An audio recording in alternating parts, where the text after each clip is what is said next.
Always be awesome. कैसे हैं आप सब लोग?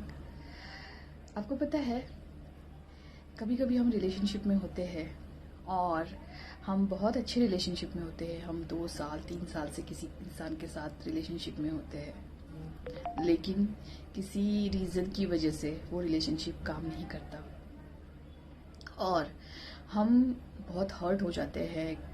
शायद वो रिलेशनशिप टॉक्सिक हो जाती है, या सामने वाला हमको धोखा दे देता है, या कुछ भी हो सकता है, उसका रीज़न कुछ भी हो सकता है। हम उस रिलेशनशिप से बहुत हर्ट हो जाते हैं और हम मूव ऑन करते हैं। फिर ऐसे बहुत सारे दिन निकल जाते हैं, फिर हम एक नए रिलेशनशिप में जाते हैं।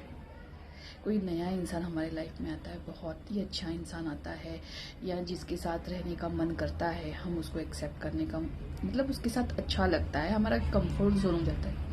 एक नए रिलेशनशिप के पास बढ़ते हैं, हम एक नए फ्यूचर की तरफ बढ़ते हैं। लेकिन क्या होता है ना कि जब हम इस तरीके के किसी नए रिलेशनशिप में जाने की कोशिश करते हैं, तो क्या हम हमारी पास्ट रिलेशनशिप के सारे जो कनेक्शन है, क्या हमने ब्रेक किए हुए होते हैं?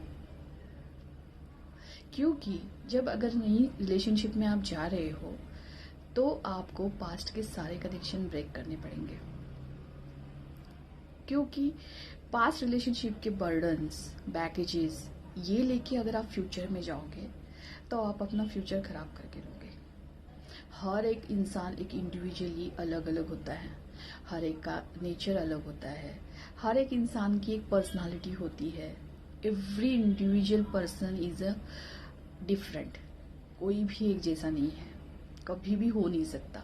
कभी हम नहीं बोल सकते कि ये दोनों सेम है, कभी नहीं। हर इंसान में कुछ ना कुछ डिफरेंसेस है।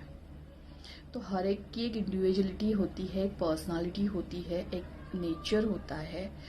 तो कोई किसी के साथ कंपैरिजन नहीं हो सकता। अगर आप नए रिलेशनशिप में जा रहे हो तो पास्ट लाइफ के सारे कनेक्शन ब्रेक करके जाना। नो मैसेजेस, कोई मैसेजेस सेव मत रखिए, कोई फोटोग्राफ सेव मत रखिए, उनके साथ किसी तरीके का कम्युनिकेशन मत रखिए।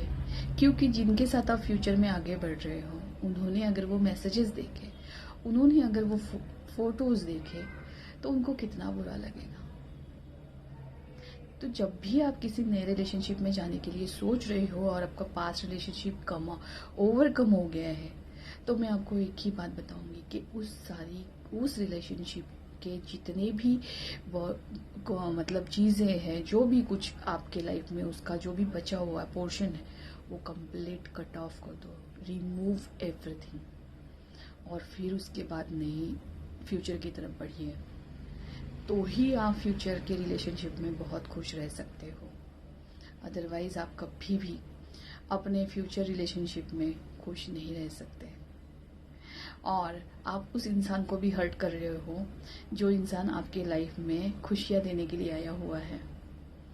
तो किसी इंसान का किसी इंसान के साथ कभी कंपैरिजन नहीं हो सकता। ये बात अच्छे से समझ लीजिए कि अगर किसी रिलेशनशिप को आपने एंड किया है, क्लोजर किया है, सब कुछ खत्म हो चुका है, तो उसको पूरी तरीके से खत्म करो। उसकी कोई चीज़ आपके पास नहीं होनी चाहिए, कोई भी नहीं, कोई भी नहीं। तो ही आप आगे जाके खुश रह सकते हो, और तो ही आप आगे फ्यूचर में जाके अपनी ज़िंदगी बहुत अच्छे से जी सकते हो। ये मैं सोचती हूँ। आप क्या सोचती है? आप क्या सोचते हो? आपके क्या विचार है? ज़रूर बताइएगा।